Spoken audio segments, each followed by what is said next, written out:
Hello. Welcome to the Weather's Cool podcast, where we dive into the world of meteorology, but with a twist. This isn't just about weather forecasts and storm tracking. We're here to hear the stories behind the meteorologists themselves. You'll get to know the people who bring you the weather every day, what drives them, what challenges they've faced, and how their personal journeys shape the work they do. If you're passionate about weather or curious about the lives of those who predict it, you're in the right place. So jump in as we explore the people behind the forecasts and discover what makes meteorologists truly unique. Welcome to Weather's Cool, and this is the Weather's Cool Podcast Project.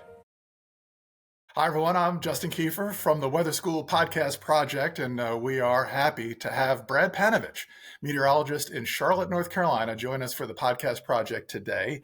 And we certainly appreciate Brad coming by and telling his story.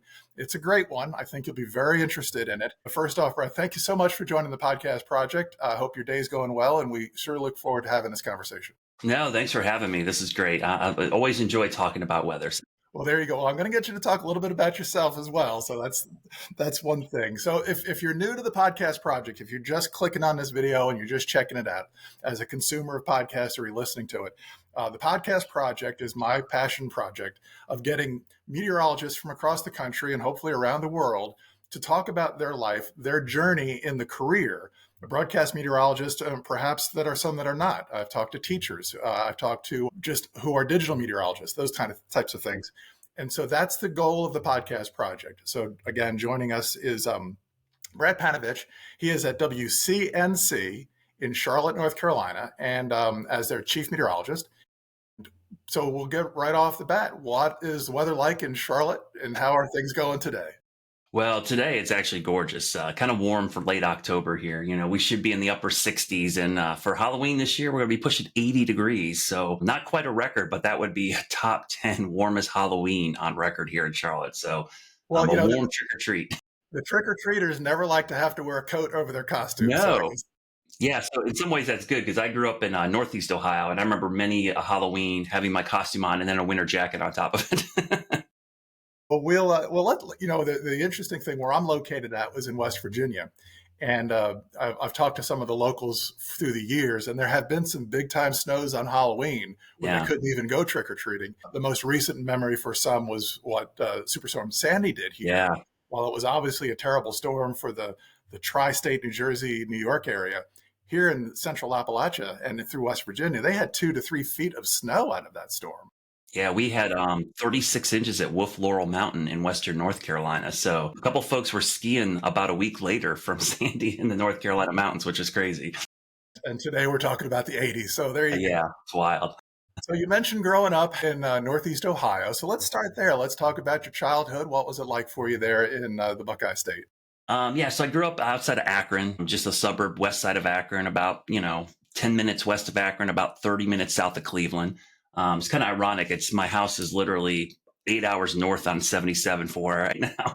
So I can go straight north and get off the interstate at the road I grew up on in western part of Akron. Growing up in Northeast Ohio is kind of where I got my passion for weather because obviously big lake effect snow area. Just fell in love with snow at an early age. That really was the one weather event that kind of drove my passion. I remember to this day, I was 6 years old. It's like this light bulb moment for me where we had a big blizzard and my dad had to basically climb out the window because our screen door wouldn't open because the snow drift in front of the door. And he climbed out to shovel out the front door. And I just remember going outside and seeing these huge snow drifts. Some of them were 6 feet tall because we had like a bi-level house and they were drifting over our driveway. And I just was mesmerized. I wanted to know how and what and why that happened. And from that moment on, I just remember every time there was a storm or bad weather, I would just go outside and be mesmerized by the sky. I do everything I tell our viewers not to do now is to go outside and stare at the sky. And I remember every book report, science fair project through elementary, middle school. I always did it on some kind of weather. I would build weather stations or do a weather book. I just was fascinated with weather, especially bad weather, which my parents thought was a little odd at the time. Well, one of my first sort of moments like that was the super tornado outbreak in '74 in Xenia, Ohio. And those tornadoes, that I was a young kid, same thing. I'm doing science fair projects on that tornado outbreak, everybody else is doing like the typical science fair project. what is salt made of? And I'm doing tornadoes in Ohio, but Yeah. Ohio has a dynamic weather from north to south. That's for sure. Challenging as a forecaster, but as a kid, I'm Yeah. sure it was really interesting. Yeah, I think growing up there, definitely that type of weather kind of drove my interest because we got a little bit of everything. We got severe weather, especially the winter weather, heat waves, cold snaps. I mean, kind of got a little bit of everything. But the funny thing is as I'm going through this and I'm trying to learn more and more about what this is, I figured out what meteorology was and atmospheric science. And I really knew this is what I wanted to do long term. Obviously, I saw broadcast meteorologists on TV as a young child, but I didn't really have any aspiration to do that because even early in my childhood, I kind of knew that at least when I was growing up, a lot of the broadcast Mets weren't really meteorologists. A lot of them were just TV presenters. And even as a young child, I kind of could see that. I can kind of tell, except for one or two. There was a couple in the Cleveland market, one who passed away is legendary Dick Goddard, who I grew up watching. He was the one that kind of really I liked watching because he talked a lot about science on TV. And he also talked about moon phases and astronomy and stuff that really kind of hit with me. So I really enjoyed that, but I never thought that's what I wanted to do. I thought I'd go work for the National Weather Service or I'd go chase tornadoes for the rest of my life, which was a pipe dream at the time. Now, gosh, if I was the same age nowadays, it actually would be a career I could probably pursue. But back then it was just like, oh, that would be fun to do. But how am I going to make money? Or I thought I'd be a professor or something like that. So I never really saw TV as the end goal until really college. So all through that time, I wanted to be a meteorologist. Broadcasting was really never in the picture for me. So what I do understand that took you to the Ohio State University for your meteorology education. Yeah. College can offer a lot of different avenues. And Yeah. like you said, you weren't quite sure broadcasting. So as you go through your collegiate career, what was a point perhaps from college to your career? What kind of pivoted for you there? Yeah, it's kind of interesting. So, I go to Ohio State, which actually was my third choice for school. I wanted to go to Penn State, in high school because I'd heard such a great meteorology program. I actually looked at St. Louis University. As everybody who has a parent with a kid going to school, you realize in-state schools are pretty affordable compared to these out-of-state schools. And plus, part of me was like, yeah, I didn't want to be close to home, but I wanted to be close enough that I could drive home for the weekend. So Columbus was about 2.5 hours from my house. Went down there. It's this giant school. At the time, it was one of the biggest universities in the country for undergraduate students. I think we had 60,000 undergrads when I was a freshman. But ironically, the meteorology program was like 12 students. So you're in this giant university, but our program was incredibly small. So in some ways, I tell people I went to this giant university, but I liked Ohio State because the program was small. I knew every other student. I knew my professors quite well. So I got to do a lot of things I probably wouldn't have done at a larger program like Penn State, where there's hundreds of undergrads in that field. So being there, I met a lot of friends, some that wanted to go into broadcasting, some that clearly weren't. And when I was about to graduate, my senior year, I remember there was a budgetary impasse in Congress. And it was one of those things where NOAA or the National Weather Service had a hiring freeze. They weren't going to hire people because of the budgetary impasse. And so I'm like, that was kind of where I thought I'd be going. And so my friend talked me into an internship at the local CBS station in Columbus, WBNS, which ironically enough, our company owns all these years later. So somehow it's come full circle. They're in the same company as me now. So I did this internship and I went in there kind of not really thinking this is what I do, but just to check it out. I was very curious about, what it would be like. And one of the things that struck me right away was the technology. These TV stations, as you know, tons of equipment. We had Silicon Graphics computers. We had their own Doppler radar. They had a 350,000 watt C-band radar. And that right away clicked with me because as much as I love weather, I love technology as well. I'm really kind of a tech geek on the side. So that kind of drew me in. And so I really poured into like, cool, look at all this equipment I get to use. And I started building a bunch of cool graphics while I was an intern. And the news director came up to me during my internship and talked to the chief. To his credit, was like, who's building these graphics? These are awesome. And he's like, our intern Brad is. And she's like, do you want a job? And I said, sure. Doing what? It's like, well, we want you to do what you're doing now, but we'll pay you, because internships at the time, and still in many cases, you didn't get paid. It was just an experience thing. We're going to pay you. We want you to build the graphics, do the forecast, do everything but be in front of the camera. And I thought, well, that's pretty cool. I could get down with that. So while I was finishing my senior year, I was going to the internship Monday through Friday, just between the evening shows, and building graphics and doing forecasting and kind of getting my feet in the door a little bit into the broadcast industry. And I thought, wow, this is pretty cool. I could see myself being a weather producer, basically building graphics and doing the forecast. Still didn't think I wanted to be in front of the camera, but at least I had an idea of what it was like. And so I started applying for jobs. There weren't a lot at the time, but there was a couple weather producing jobs. One was down in Cincinnati. And I actually applied for that job. And I remember going to that interview thinking, this is the job I want. This was a big station in Cincinnati, full-time job. I was going to get paid pretty good money for right out of school. And I remember Tim Heller, who was the, Tim Hendrick, excuse me, who was the chief meteorologist. He passed away, but I still remember this. He was such a great, a career advice. I interviewed with him. He's like, you're awesome. You're great. And he told me, this job isn't for you. And I was like, no, this job is for me. I really, really want this job. He's like, no. He's like, you are destined to be in front of the camera. And I was like, no. I said, I swear I really want this job as a weather.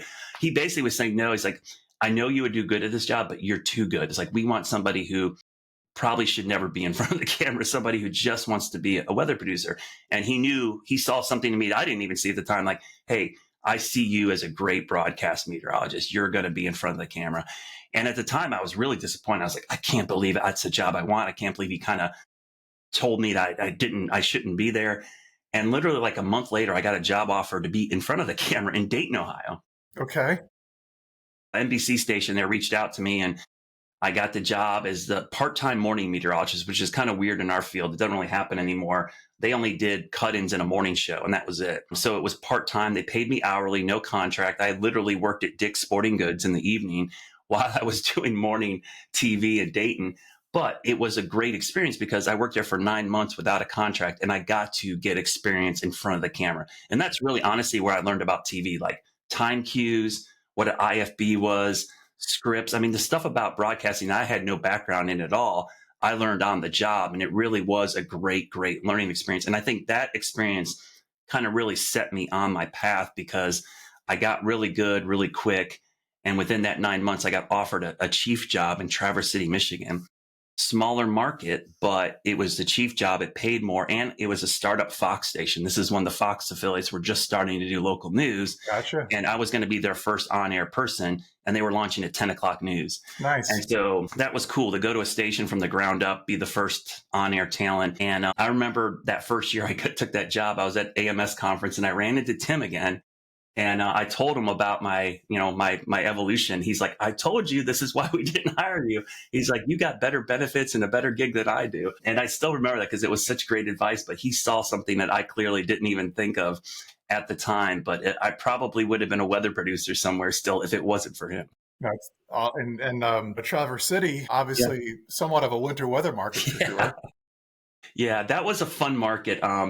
I thought I'd be there a little bit longer. I signed a 2 or 3 year contract, and I didn't know anybody there. I'd been to like Door County on the other side of the lake in Wisconsin, and I'd been to Mackinac Island as well. But Traverse City, if no one's ever been there, it is such a beautiful part of the country. And Upper Michigan, people always, I think the winters are really bad, and they're long. But up there, people love winter. Everybody snowmobiles, you ski, you ice fish, you cross country ski. So winter is not a downtime for people. People actually get more active in the winter up there. And that's what I did. I loved skiing, downhill skiing, and I learned to snowshoe and did a lot of snowmobiling. And so I really enjoyed it. I thought I'd be there long term because it's just a beautiful place. It's a resort town, and I got to live there. So it was like this great, great, great venue. And so I was at a weather conference again. I go to AMS and NWA usually every year and start networking, meeting people. And I met a meteorologist from New Orleans who was like, really like, hey, you would be great. We have an opening.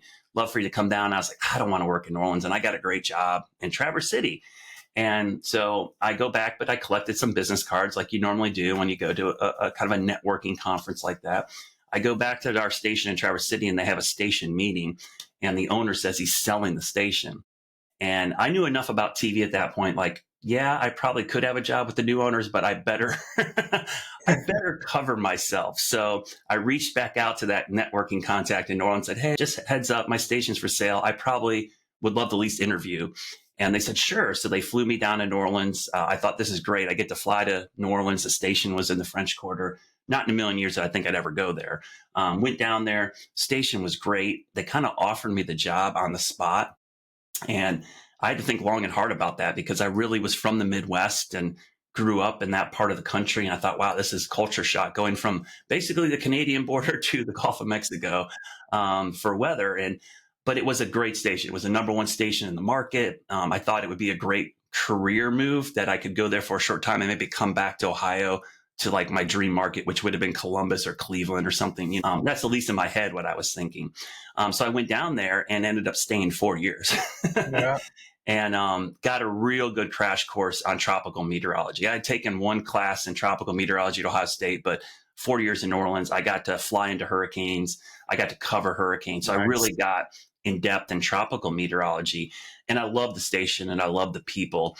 But the one thing that always stuck with me, I just didn't like living in New Orleans. I know it's weird. As you get older in your career, you kind of realize you're chasing a job. And then at that point, I started realizing I was chasing where I wanted to live now. I was like, quality of life became really important to me. And plus, as a meteorologist, there's only 2 seasons in New Orleans. We joke all the time, summer and hurricane season. And I missed a 4-season climate. I wanted to get back to a climate where there was a spring, a fall, a summer, and a winter. Maybe not 6 months of winter like Traverse City, but at least a little bit of winter. Yeah. We had a station in Charlotte, our company, and I always loved the Carolinas just because of that. Mountains are 2 hours away. The beach is 3 hours. I mean, we get everything here. So I was really interested in that position. And when it opened, I applied and they basically said it was in company move, come on up. And so I came to Charlotte mainly because I just wanted to be by the mountains and I wanted a 4-season climate. And when I got here, I didn't think in a million years it would be so home feeling right away. Like literally the first week I'm here, it just felt like this is where I was supposed to be. And I've stayed here now 21 years, which is crazy. And I've been in the same company for 25 years, which is unheard of. So it's kind of unique, like getting into this field. You kind of, at first, you don't think you want to do it, then you love it. And then you realize you want to live in a specific part of the country. And I was able to kind of do all of that and be very lucky to come here. And get to do what you love, which is awesome. Yeah. I mean, it's great. I'm so blessed. It's unbelievable. That's an interesting, inspiring story, how those sort of synchronicities line up at times. Yeah. Because if you weren't in that company in New Orleans, then that job may not have been the one that presented to you. Yeah. Which then in turn turns into your career job and your home. That's pretty inspiring. And also sort of good advice to a new meteorologist is that connections that you make at conferences. Yes. And that networking that you can do. Your career obviously has spanned some time now. We won't have to put years on it. Mine has as well. But we've seen, as you put, the technology change.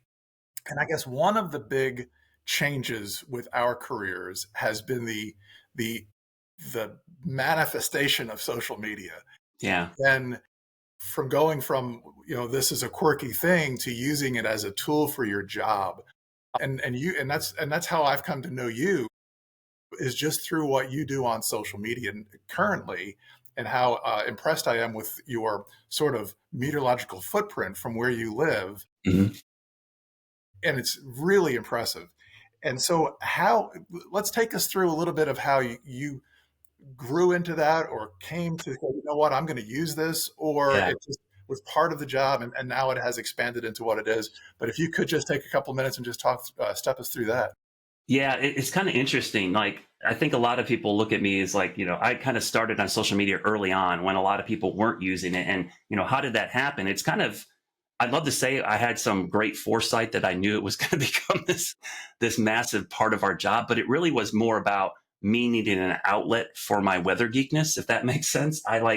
I was only on the air a couple times a day, and the weather happens 20, and I felt like I didn't have enough time to talk about things I wanted to talk about. So this all kind of started in New Orleans, pre-social media, which discussion boards were kind of the first part of what I would consider social media. There was a bunch out there, and it's kind of like, think about Reddit, but a lot of private sites had these discussion forums, right? Where you'd sign up for a discussion board, you'd have a login, and you could talk at different topics.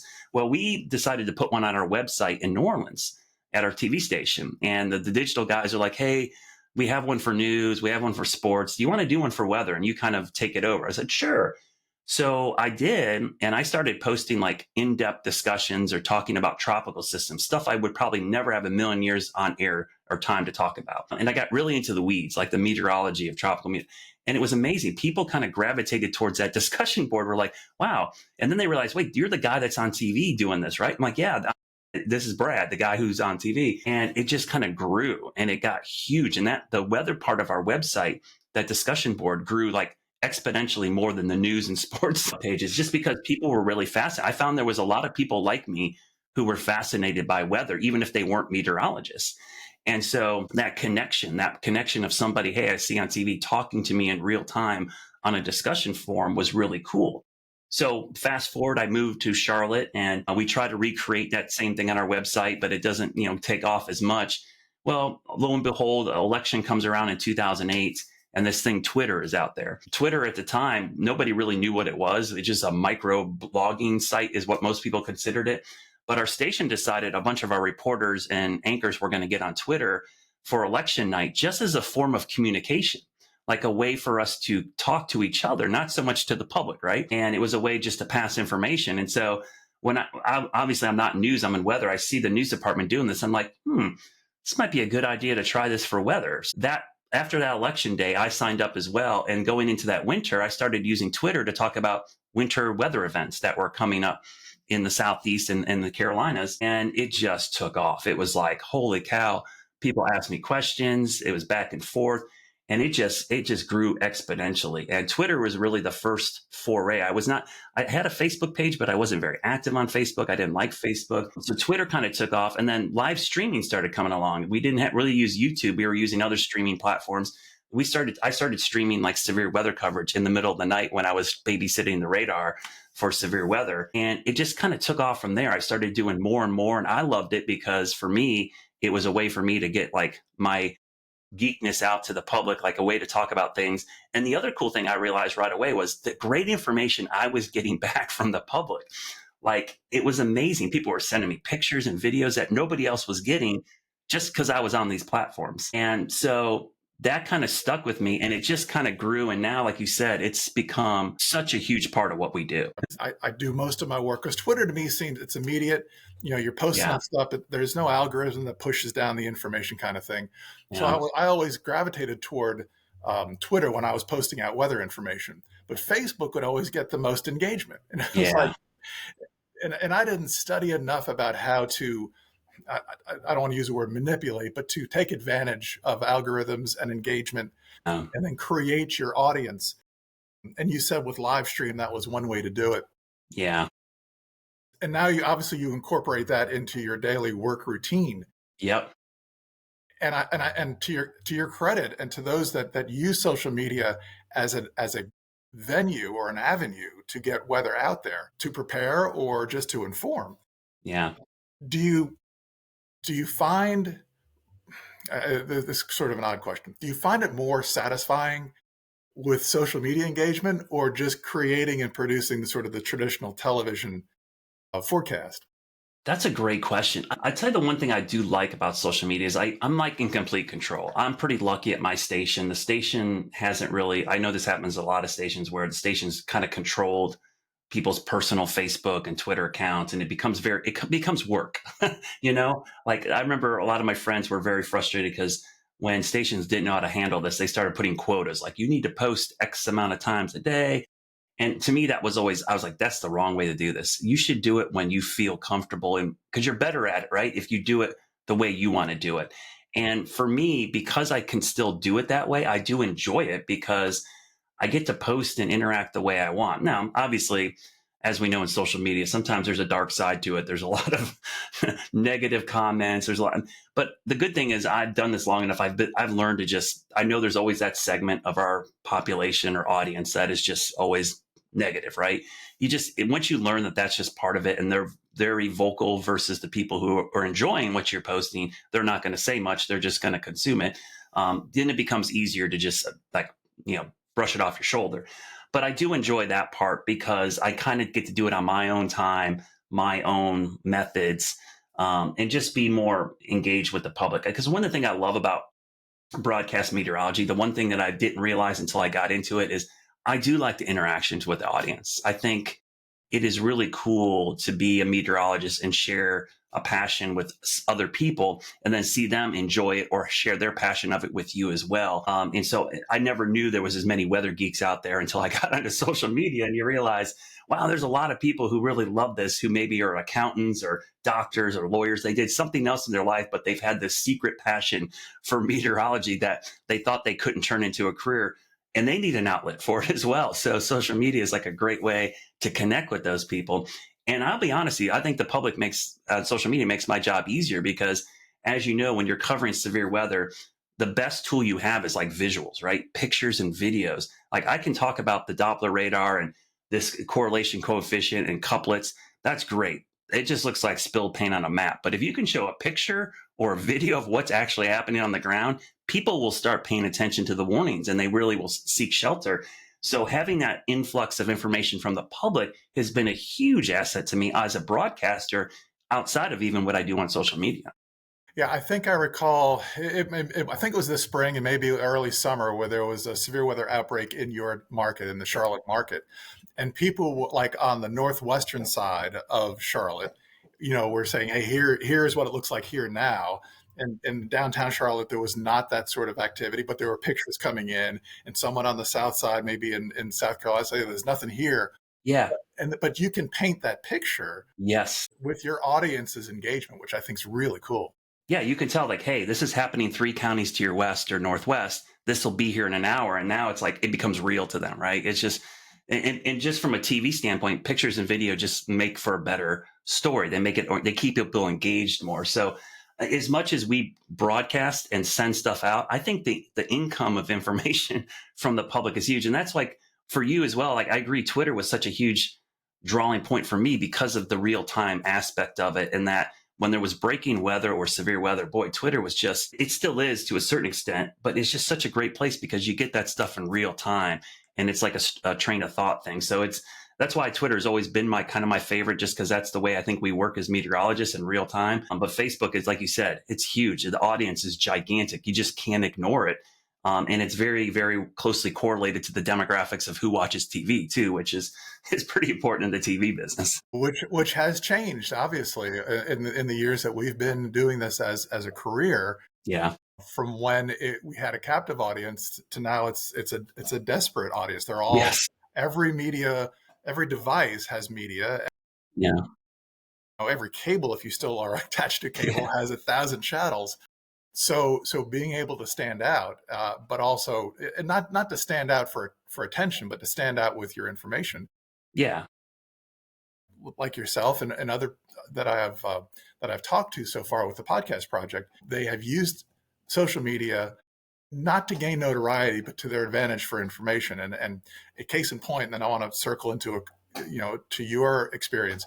I was speaking with Danielle Breezy, who's a chief meteorologist of the ABC station in Nashville, and they had a severe tornadic event in the spring of 2020 that was catastrophic.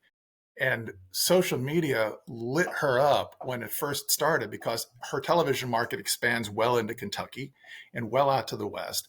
And while the core of Nashville wasn't under a severe weather threat at that time, your duty as a meteorologist on air, and to her extent as well, was to go talk about this tornado that was in her Kentucky neighboring county. And it was during a very highly watched television event. And so there were people that were just, as you said, the negative side, but obviously they went over the top. Well, later that evening, a tornado went right through downtown Nashville, and then on to the east, which was this, catastrophic tornado in their market to their east. And then it circled within a 12-hour period where social media then it was like, oh no, you were right. Yeah. And so in your context, where you work and your experience, how do you handle the severe weather events, personally, professionally, and then maybe dealing with that social media reaction at times, which can get negative? What's your theory on that, and how do you handle it personally? Well, you're right. I think the weird thing about social media now is there's no boundaries to our market. And my following that I've noticed has grown much bigger than my TV market. And so there's certain aspects of people who want you to cover things that aren't technically in our weather market, but I feel it's important. They need the information and you want to be that source. And the case you brought up is great. Sometimes showing the weather to the northwest or to the west that's in the flow that's heading our way can be really important. Social media can help paint that picture to you. And the other thing is, I mean, as great as the information flow is in social media, is people still at their heart, and we deal with this, is they only really care about what's happening in their backyard. And it's really difficult to talk about something 2 counties away that isn't affecting you if you have a very narrow picture of what's going on. So while those people can be very angry with you on social media, at least social media provides you with context to say, hey, look at these pictures coming from these other areas. This is not, I know it's not affecting you, but it's affecting these people, and eventually it could affect you. And I find that is sometimes as events like that happen, it happens here as well, because our market is very odd. It stretches all the way to the Virginia, Tennessee line and almost halfway to the beach. So people will always complain to me, like, why are you covering a tornado warning in the mountains? Because I'm like, that's our viewing area. But what happens that I find is, as angry as those people can get, the other people on social media platforms are great policing of this information. They will be like, hey, I live in Boone. I care about this. And you get other people that will defend you. So in some ways, by building a large audience like I have, I don't have to defend myself as much anymore, because people on my Facebook page or even Twitter, they'll defend me for me, because they'll say, hey, I live here, or you got to understand that's in our area. That's part of the TV market. So in some ways, having the larger audience has helped kind of quell some of the negativity out there. But till this day, you still get people, oh, you forecast rain. Unless it rains in my backyard, it didn't happen. And that's always difficult. And that's just the society we live in. It's That's like, true. it's very me centric, right? It's got to be, I got to know what happens to me only. I don't care what happens anywhere else. You just got to sometimes let that water just roll off the back, you know? The myopic viewer. And, I've always thought, and it's when you're on the air and you're in the midst of a severe weather event, that I will routinely, maybe every 5 minutes, Yeah. just stop, do a reset, say, look, this may not be happening for you, but it is happening for them. Yeah. And their town and their community is as important to me as yours is. And so, if you don't like this, you always have the opportunity to turn it off. Yeah. For now, we'll cover this thing the best that we're able to, and we're going to stay with it, until the threat diminishes or goes away. Yeah. What is the worst weather? I mean, you work through hurricanes, I would imagine, in New Orleans, but as far as how you have dealt with severe weather, perhaps in Charlotte, whether it was winter storms or spring severe weather, can you recant or recall any like dramatic severe weather events that you've personally had to work through? Yeah. Unfortunately, I probably just went through the worst one I've had to cover in my career. I would have said, if you would ask me a month or two ago, I would have said Katrina was the worst storm. And ironically, part about that is I was actually working in Charlotte at the time. I'd been here 2 years, and the station in New Orleans had called me back to help pre-Katrina because they were short-staffed. And so I ended up covering Katrina at my old station while working here at my new station because they were short-staffed. And I actually ended up riding out that storm and being there throughout the duration. I rode it out in the Hyatt Regency Superdome and was there for 2 weeks covering Katrina with WWL, came back for a week. I went back and then covered Rita for another 2 weeks. Yes. Came back. And then because I'd been covering hurricanes so much, the station here and NBC, I went with the NBC crew. We went to Fort Myers to cover Hurricane Wilma in Florida in October that year. So in the span of 2 months in 2005, I went through Katrina, Rita, and Wilma, 3 of the strongest hurricanes to ever occur in the Gulf of Mexico. And I felt like Jim Cantori for a while. I was living out of a suitcase, chasing hurricanes all over the Gulf Coast and not even working on TV. I was doing live reporting, field reporting. Sometimes I was doing the weather. I was doing all this stuff. And so I would have said Katrina was the worst event I ever covered, because it really was, from a meteorological standpoint, but also a personal level. I saw a lot of my former colleagues' homes completely destroyed and flooded. But then, last month we had Helene hit the western part of North Carolina, and it was so reminiscent of what we went through with Katrina and seeing the devastation. And being up there, I've been back and forth to the mountains 3-4 times now in the last month, and to different counties, and doing personal trips as well as work trips. And it's by far the worst event that I've ever had to cover from a devastation standpoint here in the Carolinas. And I would have never thought moving back to the Carolinas that another hurricane would end up being the biggest event I covered, but it really was. And unfortunately, in the Carolinas, we have a bad history of these flooding events in the mountains. As you know, it's this orographic lift and tropical moisture and the way these mountains are built and kind of set up. This was a recipe for disaster. And unfortunately, we had the worst case scenario with Helene. And it's difficult because we did a really good forecast. You think you did, but then people are still caught off guard because they can't imagine when you say catastrophic flooding 2 days ahead of time. And this is people can't imagine it because they've never seen it before. It's hard to tell people that, okay, I remember your grandparents talked about the 1916 or 1940 flood. This is going to be worse than that. And they have no idea what that means. So it's hard to warn people when they can't imagine the scope of the devastation. So it was a difficult storm just because of that and the human impact for sure. And I know that the week or more preceding Helene, there was already a tremendous amount of rain in that part of your mountains in western North Carolina and northeast Tennessee, and then up into extreme southwest Virginia. And so then Helene obviously just added this awful amount on top of that. My wife and I had routinely gone and visited. We love the Lake Lure area, and Chimney Rock and Asheville and Biltmore. And to see the pictures, I mean, I know seeing the pictures is one thing, but you have visited there. To see it in person there's an impact when you see it with your eyeballs that is just different than when you see it on camera or on video. And so you've been there back and forth a few times. Can you give an assessment of how that looks from the human perspective compared to when you're just seeing a picture or a piece of video? How did that feel or hit you? Having been up there, like you said, I think that the thing is, if you've been there pre-storm and you go post-storm, it hits you even harder because you know what the valley or the riverbed or the scenery look like. And honestly, Justin, the thing that just blows you away is just how much it's changed. Like, it's not structures. It's like the geography of the area is completely different now. Yeah. And areas where there was just a babbling little creek. And as a meteorologist, I often look at creeks and streams everywhere I go, and I think about, I wonder what that would look like at flood stage or how much. Well, I'm not. The images I can give you is like, it wasn't at flood stage. It was like 500 times higher than that. In some of these areas, like I remember the valley up in Ashe County, which is the farthest northern county we go into, the New River, which flows up towards you, flows north. It's a weird area in our mountains where the one river flows north. It's the New River in the northern mountains.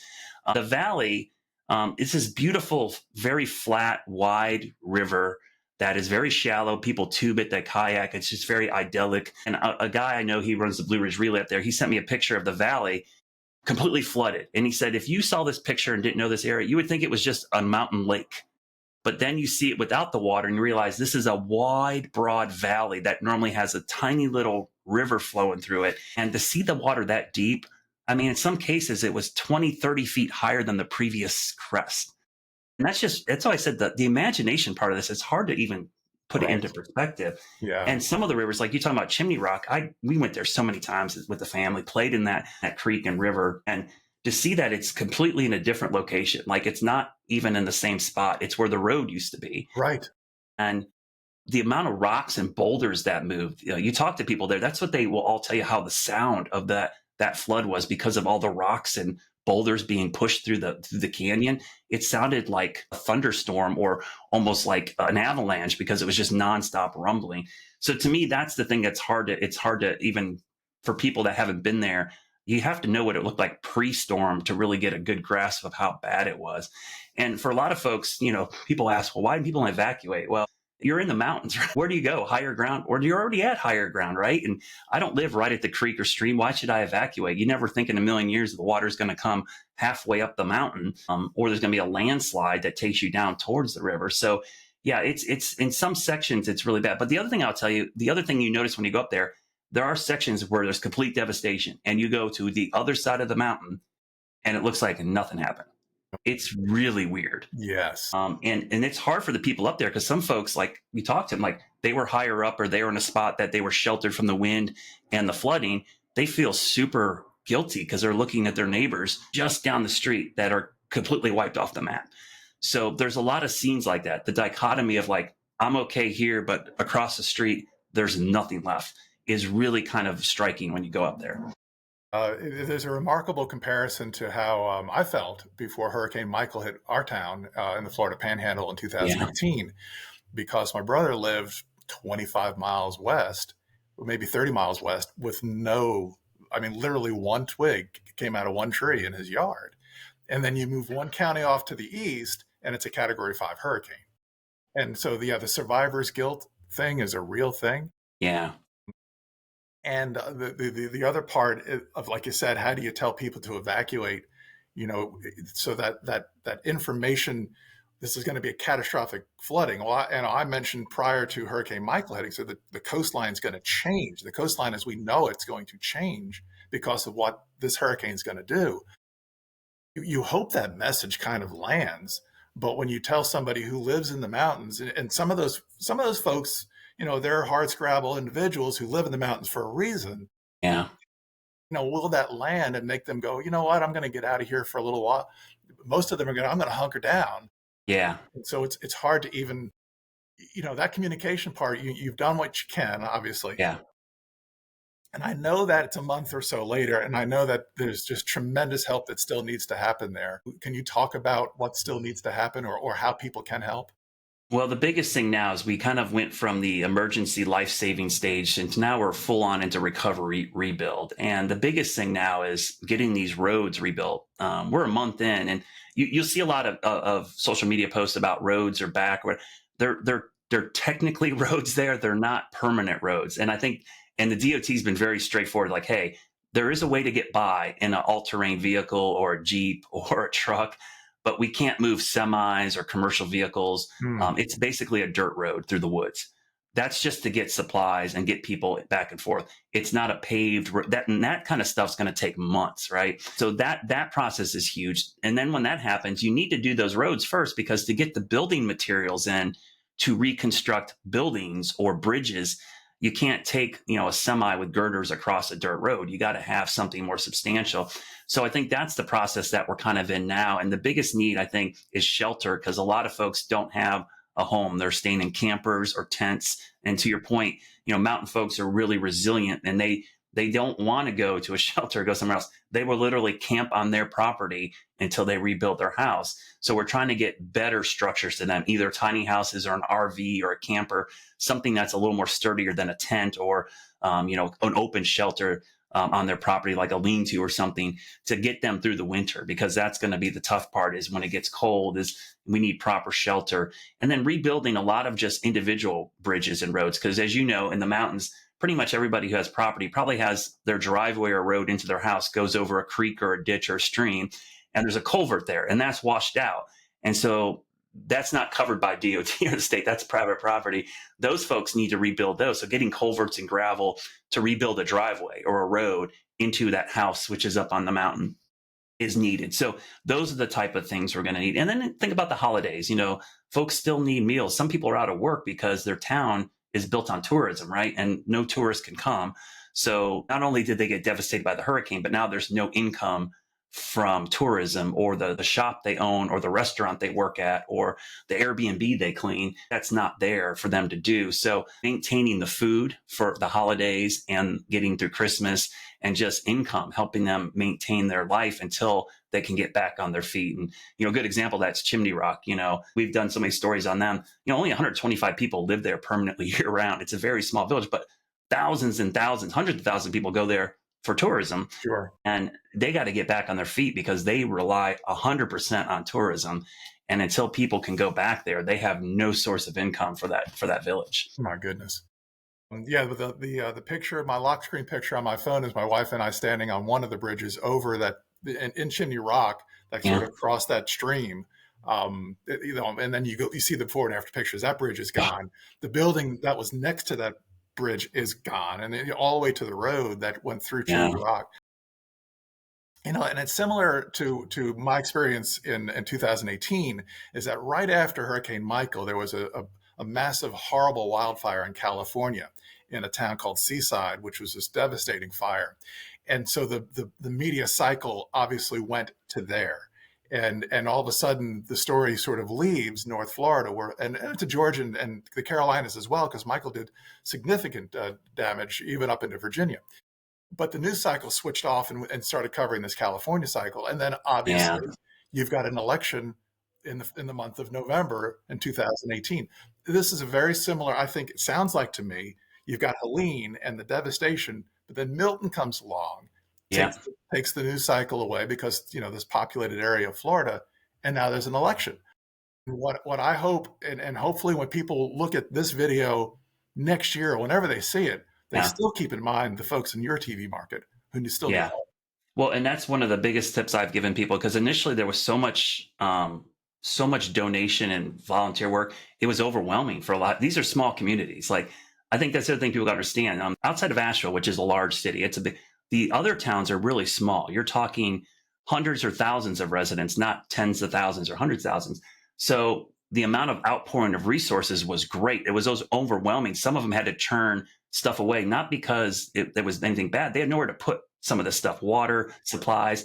And so what I've told people is we've got enough stuff for right now. We got to slow it down in 2 weeks from now, 4 weeks from now, 6 weeks, 10 weeks, 12. I mean, set a reminder on your phone that, hey, in January or February, let me reach back out to one of these organizations and see if there's something I can do then, when you, like you correctly said, when the kind of the hubbub of this is kind of settled down, because the recovery is still going to be ongoing. It's going to be a year plus, maybe 2-year process in some areas. Yes. So we need those resources and the relief efforts months from now and even a year from now, and not just right now. So yeah, it's a great thing about it. It's like, if you couldn't give or help now, that's fine. We can wait a month or two, reach back out and see what you can do. And then volunteers will be important. Like the trade contractors coming in to help rebuild stuff.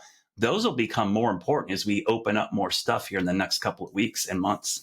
That's such an amazing thing to do, is, like you said, put a reminder on your phone maybe halfway through next year, and then just say, you know what, I'll check with Red Cross, I'll check with Samaritan's Purse, or I'll check with the meals, any of those organizations that provided that first response. Yeah, They're there for the duration, and absolutely. that's a great idea, is put a reminder on your phone sometime in May when things are nice. Yep. Check back in to see how. That's a great point. And I'm going to do that, actually, because one of the towns we used to visit, we loved, was Waynesville. Yeah. There in Western North Carolina. And because that's very close to Maggie Valley. And well, we just loved, walking the town of Waynesville. Now that's a town that's a little bit higher up from the creek that runs through it, as most of the Western Carolina towns have. I don't think they had as much terrible devastation just from the alignment of their valley compared to some of the other valleys. But you're right. It's a small town built on tourism with a little bit of infrastructure that for a while they were completely cut off because several of the roads around them were like that. That was a lot of the towns, like you said. Some of them made out okay, but they were completely cut off from the outside world by trees or roads washed out. And that's why the helicopter flights of supplies and stuff in was so important. I love the mountains. It's honestly one of the reasons I moved here. But, one of the things that makes the mountains so great, and honestly why I go there, is to get away from people, right? You go there to be isolated. And in a situation like this, that isolation became a huge negative, right? Because, you might have one road in, one line of communication, and that's kind of the way you want it. You want a remote cabin in the woods to kind of escape. But when this storm hit, boy, you were really isolated and trapped. And that's why it was so incredibly difficult to talk to people and communicate, see how everybody was, because once that one cell phone tower, which was on the ridge, which helped like probably hundreds of people get connected to the outside world, was gone, there was no way to communicate with anybody. So it was really difficult. Wow. It's a testament. And I'm sure leading up to and through and beyond from the Charlotte market, and your market's sprawling. So you have to cover those mountain counties. You get worn out day in and day out of trying to tell this story, but that you have to persevere through it. How have you found, like, it's a month later, and I know that you said you've gone back, but during the time, obviously it was a catastrophic event, but did you find any sort of weariness, or was the, this is the most important thing that we're going to ever go through kind of deal, and I'm going to stick with this as long as I can? How did you feel during the event? I'd be lying to you if about 3 or 4 weeks into it, because I was going nonstop, like working and on the side. On my own personal time, we were collecting things and going up there on our own just because we felt obligated because we loved so many of these communities we went to. There came a time where it's like, I just need a break. Like, you need just like, and I would take just like one day off or a weekend and just like almost get away from it for a second. And the reason you do that is you feel guilty, but you also know you'll be better at covering it if you get that little break. And I've been really lucky. Our station has been we've been there every single day since the storm. We have a reporter pretty much going to the mountains or staying in the mountains every day during the week. And I was trying to calculate all the stories we've done. It's like been 200 stories so far from something in the mountains, and sometimes not even in our viewing area. We've gone to Asheville, we've gone to Lake Lure, Chimney Rock. Those are just outside of our market, but we know people watch us there, and we know people here go there. So it's a big deal. But in our 3 mountain counties, we've been in Avery County, which was a particularly hard hit area. We've been up there almost constantly. We kind of joke, we have a reporter who was Charlotte based, who now has kind of made Avery his like bureau because he's been there so much. He's made such good connections and connections and networking with people up there. They're talking to him more and more because he's been there every day. And that's kind of the important thing about our job. The more you're there and you're hearing people. And I think that's the biggest thing I would tell you is just people just want to be seen and heard. They want to know they're not forgotten. So just being there alone, even if you can't do a story, there's some days I've gone up there and I didn't bring a camera or anything with me. You just go so that you can say, hey, we're here. We know you're here. We're here in the long haul. And so I think it's really important. We are going to be there. And the good thing from a news standpoint, there is always something new happening because the recovery is just a nonstop thing. The needs change daily. New things are opening up. Like this weekend, a bunch of state parks are opening up for the first time. More of the Blue Ridge Parkway's opening up. The White House Christmas tree came from Avery County this week. So there's a lot of cool things that are happening that are always great to cover. And the good thing is they're good news stories as well. It's not always negative. As bad as this storm was, the thing I took from going up there is how amazing these people are. There's something about mountain folk. They help each other, and they're more worried about somebody else than themselves. Wow. And it's like the most amazing group of people I've ever been around. And when I was up there, I'm there to help them. And they're all just like, thank you for coming. They're feeding me left and right. I never ate so good in my life being up there. They just would just feed you and just treat you so great. And so it makes you want to cover it even more because they're such good people. That's awesome to hear. And the folks of that area of North Carolina are blessed to have you there as their voice, to tell their story. So that's Thank you. a testament. That station better not do anything with you. Yeah. Yeah, and we've spent a little bit of time talking about this because it is so impactful and it's so recent, that it happened within the month. Or that you've talked about you've had broadcast about these, you've had reports about these. I want to kind of dovetail into perhaps moving forward, not necessarily with the event of that storm, but just in broadcasting and communication in general, because you are, from what I can see and glean from looking, sort of on the leading edge of the digital and social interaction with an audience. Where do you think, or have you given any thought to what the next 5 to 10 years looks like in that regard between broadcast and digital meteorology? What's your ideas, or do you have ideas of where we want to go with that? Oh, I have a ton of ideas. I think a lot of our industry is should have been doing this stuff 10, 15 years ago, but it's never too late. I think the biggest thing is we've got to meet our customers where they're at. And I think you see this in a lot of other industries. I was talking about how big companies like Apple or Amazon have become successful as they become very customer focused, right? It's not so much about the company or what we want to do. It's about what the customers need and want. And I think the thing about digital, and this is the thing I think the biggest misnomer people have, that people don't want news. They don't want weather. No, that's such a falsehood, right? People absolutely want this. They just want it delivered on a different platform or a different method, right? They don't want to have appointment TV anymore. Who does? I mean, I do the 11 o'clock news and I don't sometimes even want to be there at 11 o'clock at night, right? Because it's like, I should be in bed right now. Why don't I do this at 7 o'clock in between prime time and the show? Or why don't I do this at 10 o'clock or early in the morning? I post a lot in the morning, even though I don't work in the mornings, because I know that's when people need the information. So I think having that grasp, understanding we need to reach our audience on their terms.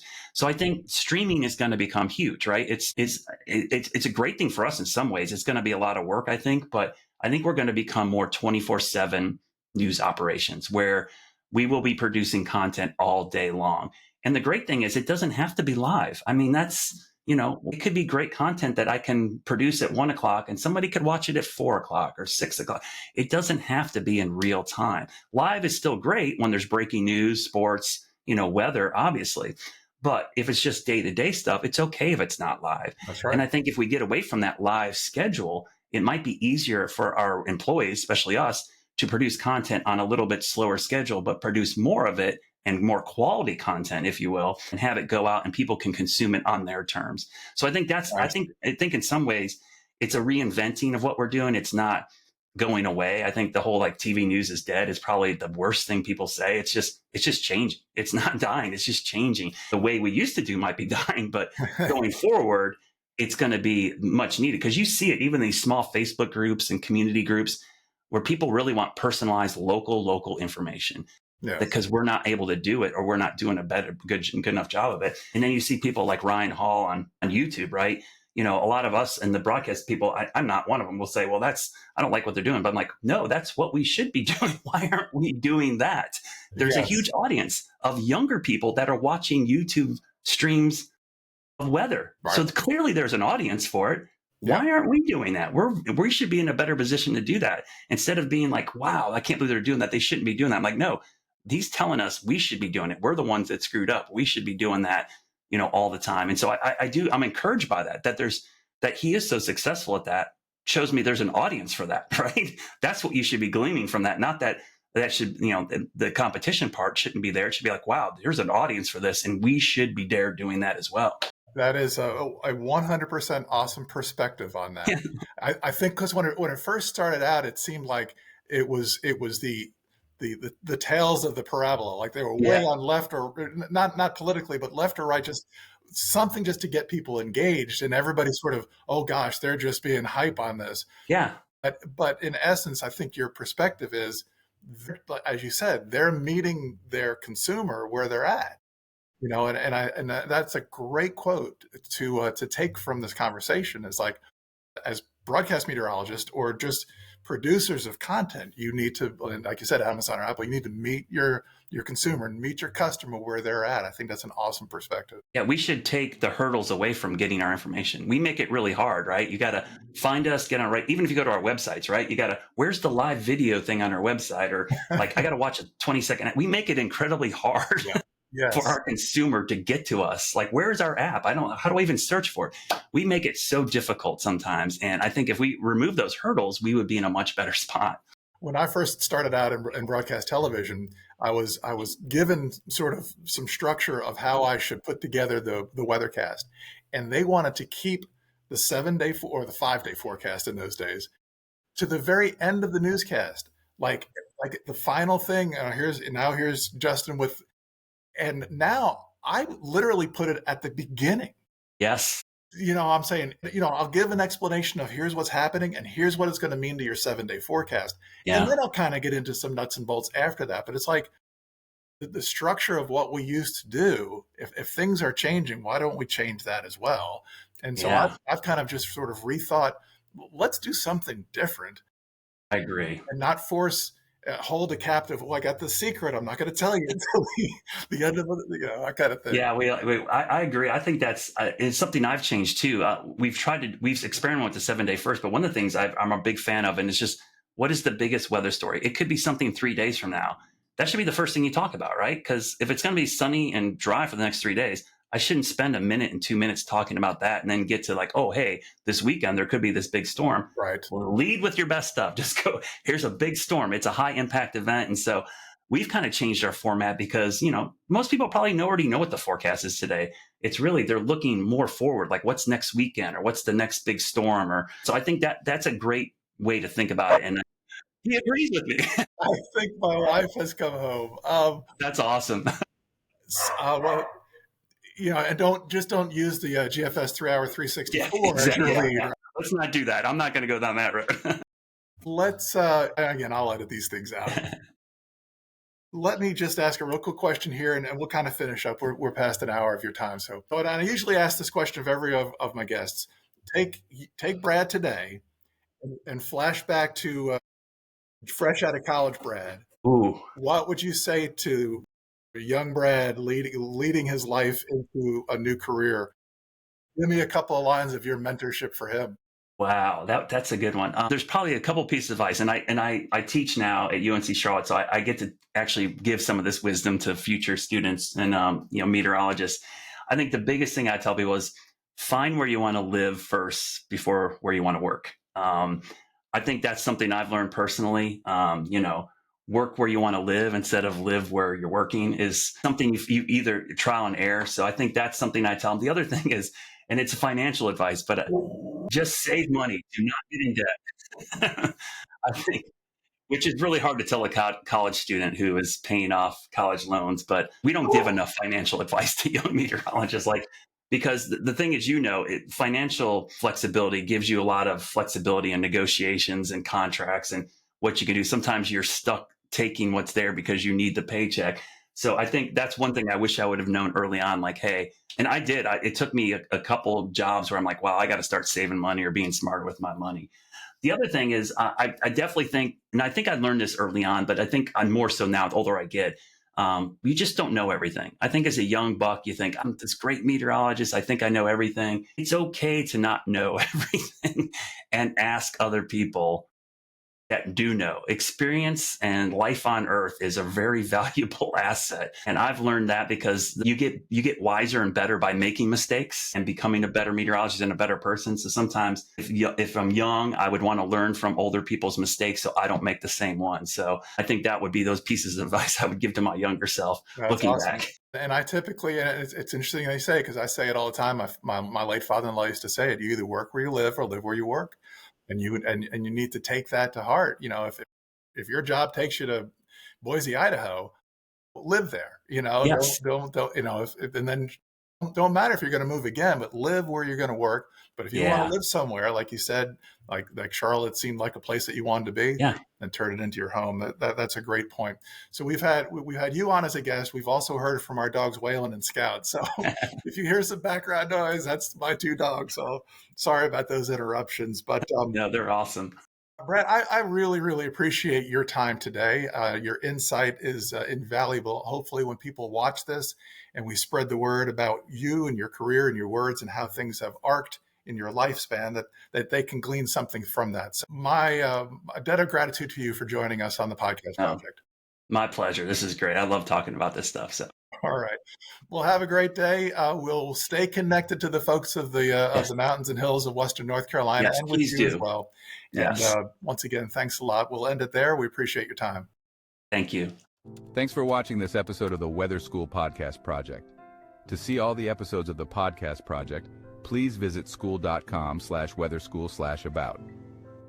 Become a member and join the Weather School community.